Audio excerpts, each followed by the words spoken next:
It's the TEFL Express podcast, brought to you by TEFL Express, your partner in the world of teaching English as a foreign language.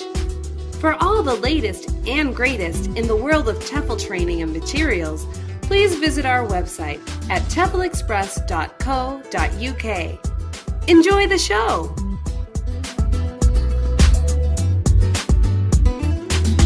Hi, this is the TEFLCast, and today I have a guest. Could you please introduce yourself? Hi, my name is Marijana Crnic, and I'm originally from Yugoslavia. Growing up in Yugoslavia, how common is it to learn English? Is it something that everybody does, or is it something that, a parent would go out of their way to have their young child enrolled in? How does it work? Well, when I was a kid, which obviously was a long time ago since Yugoslavia doesn't exist anymore, I think it was very common for people to study a different language, especially German, where I'm from, because my part used to be part of Austrian-Hungarian monarchy, so a lot of people have some German heritage or ancestry. Right. English would then be the second most common foreign language. Right. And then Russian, I would think. Or French. Right. Russian, maybe. So there's a few to choose from. Right. But I think now, I think people learn Spanish more. Okay. And Italian. So I think English, it would still then be their first choice, but then now people learn 2 foreign languages instead of 1. Right. Okay. And why would that be? Why would Spanish and Italian now be take more precedence over, say, German, for example? Or I think it's maybe because of the proximity of those 2 countries, and I think maybe because it's easier to study and more fun to go to Italy or Spain. That sounds like a fair enough reason. Right.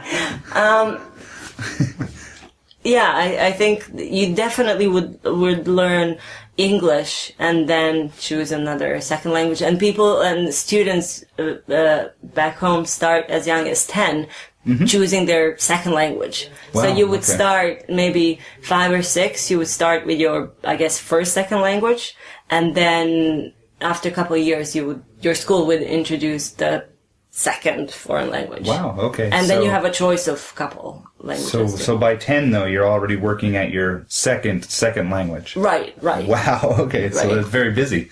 Well, yeah, but it's, I guess they just want kids to experience and learn more about different cultures and languages that are very close to our country. So, Right. And languages that all ultimately, help you excel and succeed in life as well. Right. So Yes. That's good. That's very good. As a child, then, what languages did you learn? What did you study? I studied, English and then French. And French. And Latin. And Latin. Yes.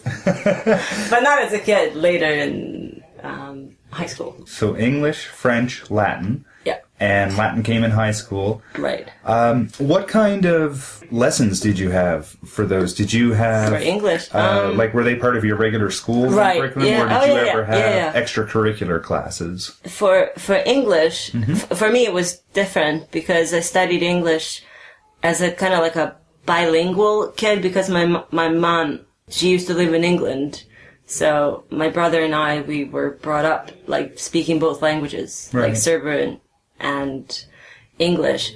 But a lot of kids nowadays, they go to a kindergarten that is English kindergarten. So you have your teachers speaking to you in English, Right. but you're in Serbia. Or you can just go to a kindergarten and have an English lesson, but more like a fun English corner type of thing, where you sing and dance and do arts and crafts. Right. So not too intense at that sort of environment, but just more so introducing you, getting you comfortable around English. Yeah, totally. From high school on, what did you study at that point, and How did you go about it? In Serbia or in Yugoslavia, it was the case, and I think it still is. So after you finish your primary school, your elementary school, you take a test, and then based on your test scores, you can choose to go to a number of high schools. The high schools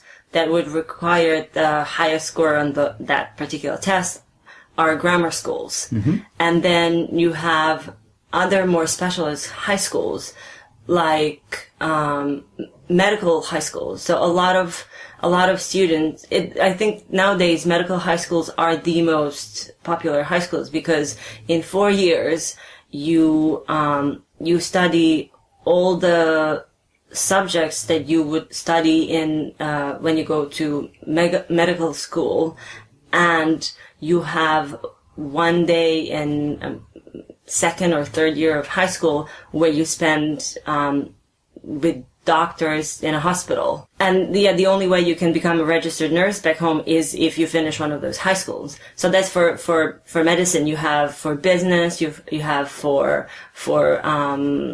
some technical studies, and a number of other fields that I can't really think of at the moment. No, if you want to do like some sort of interior design or any of that, you have different high schools with different programs that you can choose from. So the English program is essentially like catering to the potential job? Is that right? Like as far as like vocab and type of terminology?